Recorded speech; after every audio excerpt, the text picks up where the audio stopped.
I never thought trying to sell my own house would feel like escaping a hostage situation until Karen got involved. Welcome to Prodigy Tales. Make sure you like and subscribe for your top-notch HOA drama. Let me set the scene.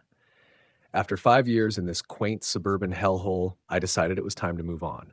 Job opportunity across the state, better schools for my kid, and most importantly, no more passive-aggressive HOA newsletters with smiley face fines.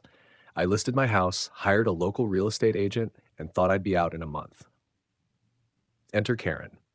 Karen isn't just my neighbor. She's the self-appointed gatekeeper of our cul-de-sac and sits on the HOA board like it's a seat in Congress. The moment the for sale sign went up, her smile dropped faster than housing prices in 2008. Within 48 hours, I got a notice taped to my door. Apparently, my mailbox paint was not up to community code. It's beige. It's always been beige. Whatever. I fixed it. But then came the lawn violation and the unauthorized exterior light fixture. Every week, a new complaint. Each one had to be resolved before I could pass HOA inspection, and of course, the board only meets once a month. Coincidence? Sure, and I'm a unicorn realtor. My first showing was a disaster. Karen held a yard sale right in front of her place. She dragged out folding tables stacked with old cat figurines, mismatched dishware, and what I swear was a haunted doll collection. She blasted 80s country from a boombox like it was a personal weapon. The couple touring my home didn't even finish walking through. My agent thought it was just bad timing. Then it happened again. And again. Always something. Leaf blower marathons, accidental sprinkler flooding, or Karen striking up unsolicited chats with buyers about that one neighbor who barbecues too late at night. Spoiler alert, that's me. She wasn't just annoying, she was strategic. Every move calculated to make my house unsellable. And it was working. But here's what Karen didn't know. I record everything. So at this point, Karen was treating my home sale like a personal affront, like I'd spray painted "I hate this neighborhood" on my roof. And while I was losing sleep, showings, and my sanity, she was practically thriving on the chaos. You know the type, clipboard in one hand, decaf in the other, smiling like she's doing God's work while actively ruining your life. But like I said, I record everything. Thanks to a couple of well-placed Ring cameras and a front porch cam, I caught it all.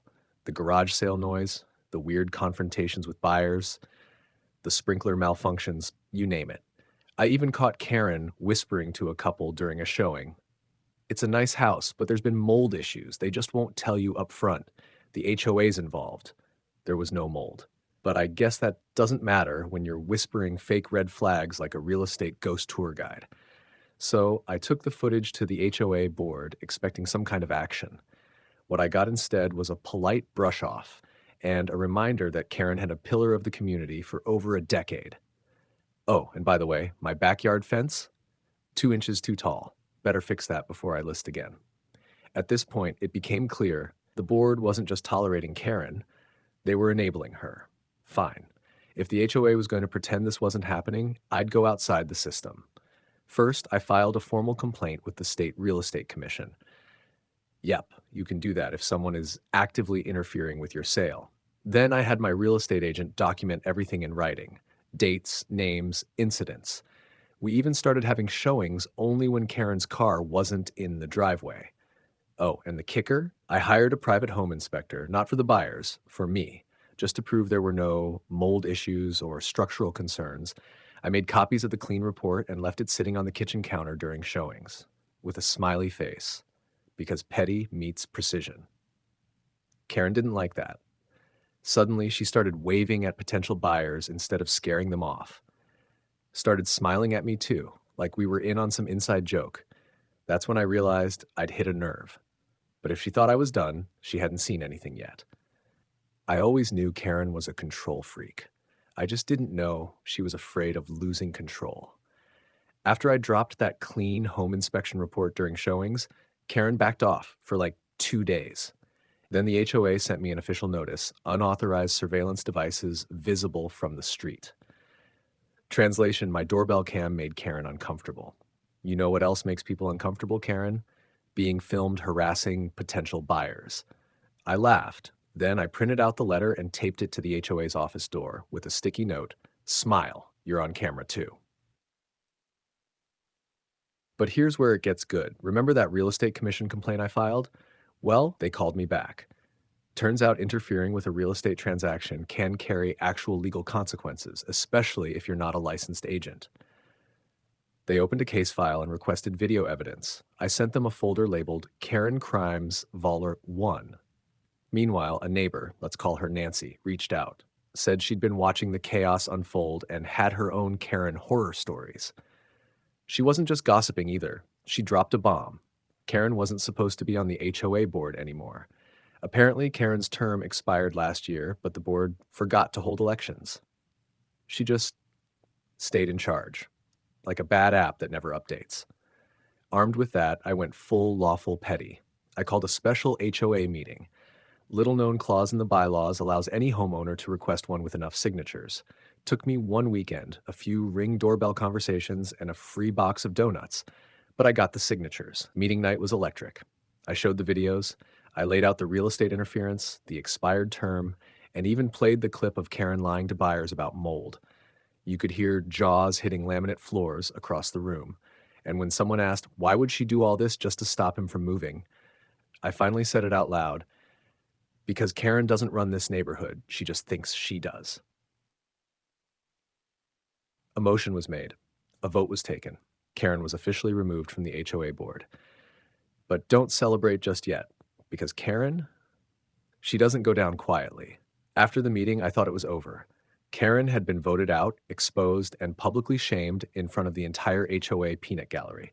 I even started packing boxes, thinking, wow, that actually worked. Rookie mistake. Karen went full scorched earth. 2 days later, a brand new anonymous complaint hit my inbox. Unlicensed rental activity suspected at my address. Apparently, now I was operating an illegal Airbnb. Let me be clear, I wasn't renting anything. Not a room, not a garage, not even a fold-out chair. But someone, Karen, filed a zoning report with the city. And while it didn't stick, it delayed my closing by a week while we waited for an inspector to confirm I wasn't running a hotel for ghosts. That's when I realized Karen wasn't trying to win anymore. She was just trying to waste my time. But here's where she made her last beautiful mistake. Remember Nancy? The neighbor who helped me dig into Karen's expired term? She dropped another nugget. Karen had built an illegal addition on the back of her house, an enclosed patio she never got permits for.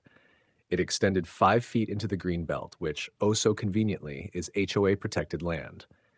I made one call to code enforcement, just one. 2 weeks later, a notice was duct taped to Karen's front door. Turns out you can't build a private wine den on public land. Who knew? The best part?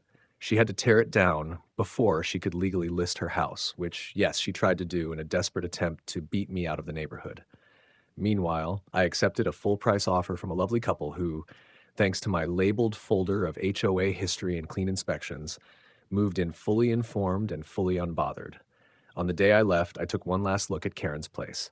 She was in the backyard with a hammer, dismantling the last of her illegal patio like it was a funeral. No eye contact, no final words. Honestly, that was the most peace she'd given me in years. The end. Please like and subscribe for more HOA showdowns like this. Do you think Karen got what she deserved? Comment below.